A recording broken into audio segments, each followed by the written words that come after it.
Our reading this morning is The Science of Helping Out by Tara Parker Pope.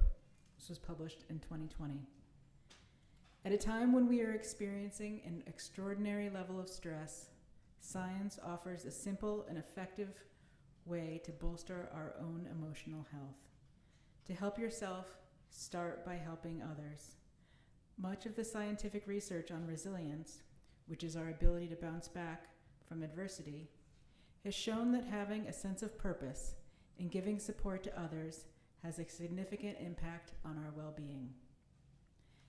There is a lot of evidence that one of the best anti-anxiety medications available is generosity, said Adam Grant, an organizational psychologist at Wharton. The great thing about showing up for other people is that it doesn't have to cost a whole lot or anything at all, and it ends up being beneficial to the giver. Our bodies and minds benefit in a variety of ways when we help others. Some research has focused on the helper's high. Studies show that volunteering or donating money can release feel-good brain chemicals and activate the part of the brain stimulated by the pleasures of food and sex. Studies of volunteers show that do-gooders had lower levels of stress hormone cortisol on days they did volunteer work. The good news is that the type of support that can be helpful to both giver and receiver can be given in a variety of small and big ways. And it can include giving money or time to a cause, or it can be as simple as a phone call, giving advice, or just lending a listening ear. Feeling responsible for other people also can help us cope with whatever challenges life brings. Emily Greenfield, an associate professor of social work at Rutgers University, studied a concept called felt obligation, which is measured by asking people questions such as how obligated they would feel to give money to a friend in need, even if it meant putting themselves in a bind. As it turned out, the people who had higher levels of felt obligation, meaning they were the type of people to sacrifice for others, coped better with their own life challenges.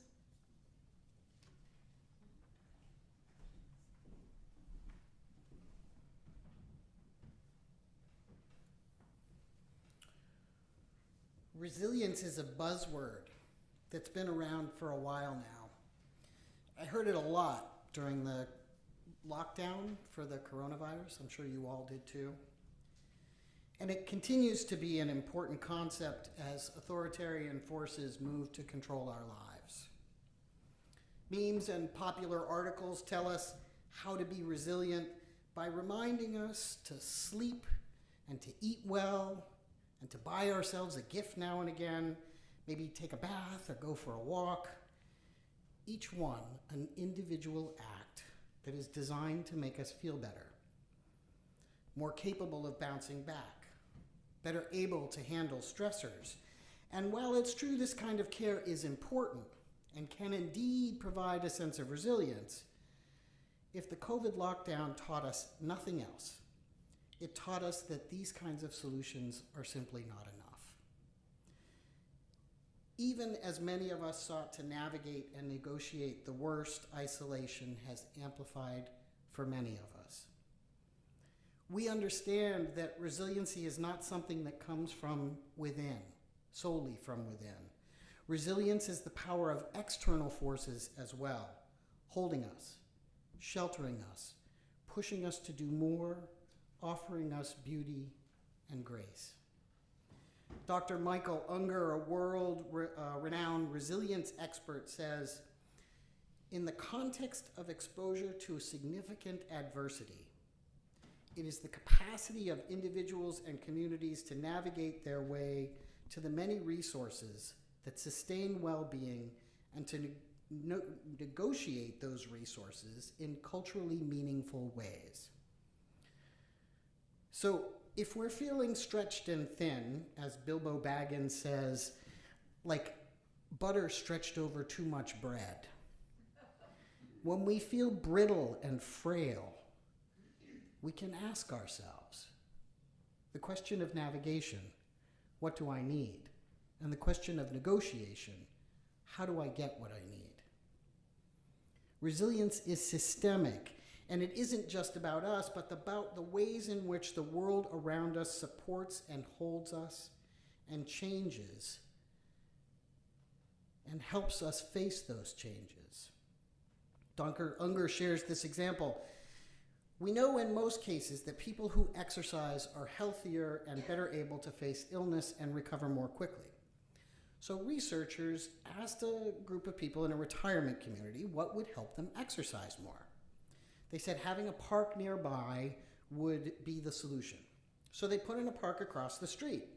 And at first, the park was really well used. People were over there all the time. It was wonderful. But after about a week or so, people stopped using the park. When they went back and asked, why aren't you using the park? They said, the light to cross the street is too short, and we're afraid we're going to get hit by a car. So the city changed the timing of the light, and people began to use the park again. Resilience for these people looked like a longer light cycle so that they could exercise.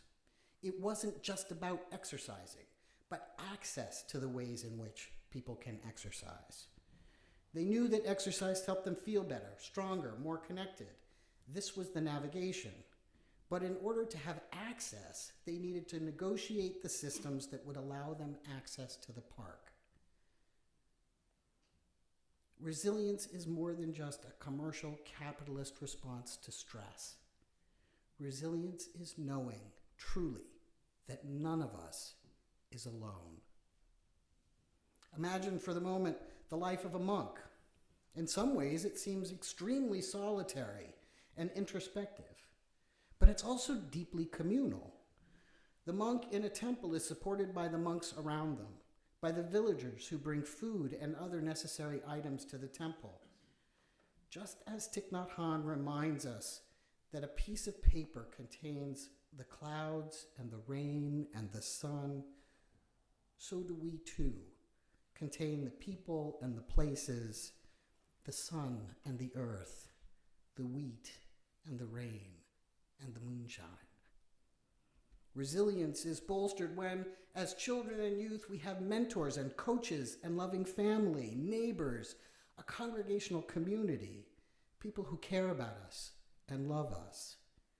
Resilience comes when we are surrounded by people who see us for who we are, who see our inherent worth and dignity, people who honor the authentic person that we bring, a community that cares for us and holds us in times of adversity and challenge. I remember a few years ago being at a Bioneers conference in New Bedford and hearing about a guy who dropped out of high school and had been in all kinds of trouble, and he eventually managed to graduate from Harvard. And he started a school in Pennsylvania that was a last chance high school for many who had been sort of zero toleranced out of regular mainstream school systems. Contrary to popular theory, he took the metal detectors out. He put artwork, quilts, and murals on the wall. There was plenty of light and an atrium at the school's entrance. The library was well stocked.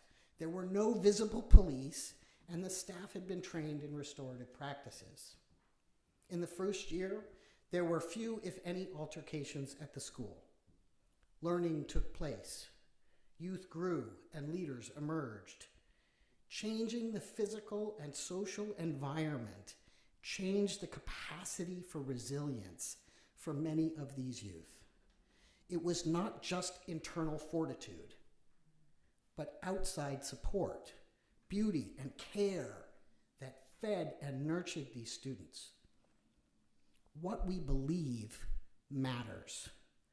What we choose matters.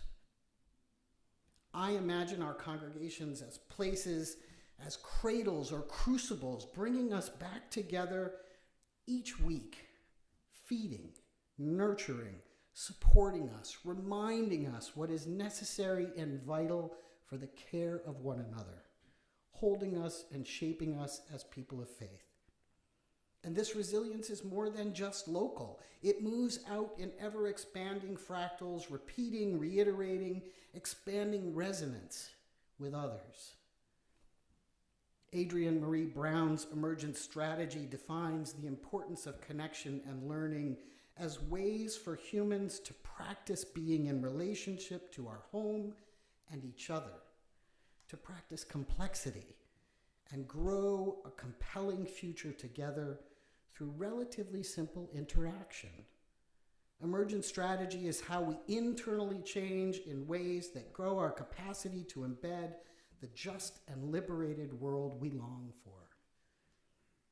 In other words, we practice over and over, just like learning the piano, a new dance step. We learn in iterative ways, improving a little more each time. History is a spiral. Each time we practice resilience together, we all improve. We all move forward to that just and liberated society that we seek. I know people look forward to seeing friends each week when you come here, to be together, to notice when the events are coming out, to see what's happening, to reflect on the messages and the meaning of this community, to hear the resonance of the piano and the singing as the sound reverberates in the hall, filling it and us, with the highs and the lows, resonating within us too, those highs and lows that we have felt in our own lives, both as individuals and as a community. We gather each week, feeling the resilience that comes from knowing that we are not alone. We think back on the past few years, many of us experienced resilience in unexpected places. From Zoom sing-alongs, remember those? Anybody do one of those? Those were fun, huh? To walks, small mass gatherings. Many found ways to connect and deepen relationships even when distance was required. We learned that resilience comes in many forms, and community, in whatever ways we could create, was vital to our health and well-being. Our internal capacity for resilience differs, and all of us benefit from the resilience that comes from belonging to a community. We find common cause and shared values. Sometimes we're challenged by others, and that causes us to change our minds. Sometimes we're held as we grieve losses. Sometimes we hold others, or inspires others to think more broadly or more expansively about the people in this world who move through this world and are connected to us in the interdependent web of all existence. As an island community, you understand, probably more than most, you felt what it's like to be cut off from the mainland. You have, in many ways, an advantage over us mainlanders because you understand what it means to place relationships first in order to be able to thrive. And Project Connects, what a fantastic thing you've got going here. It lets you gather with others to deepen your connections and to build that resilience, not just within the community for when conflict arises, but beyond the community. And it sounds like you have a pretty good time. I mean, Steve, I'm like you, man. The last thing I want to do is actually get up and go out of my house. But when I do, I'm like, oh man, this is so great. I'm so glad I got out, right? Generosity and gratitude are part of being a member of a community, creating a felt obligation of reciprocal relationship. We move into I-thou relationships, seeing the divine in one another and knowing that we too hold that same divine spark. We learn to care for others and to be cared for. This builds resilience in us as we reach for one another, as we navigate our needs and negotiate the resources necessary to get those needs met. We do this together, in community, with care and love. Some of us are still relearning ways of being together in community. We still need patience, compassion, and love. We can help one another with gentle reminders and thoughtful communication and grace. So much grace. May the coming weeks and months bring joy, solace, gratitude, and comfort to you. May we find in our coming together the hope and promise of all that community has to offer. May we find in each other the resilience and the power to hold what is right and to lift that for all to see. Let us always remember, we are the ones we have been waiting for. Blessed be, and amen.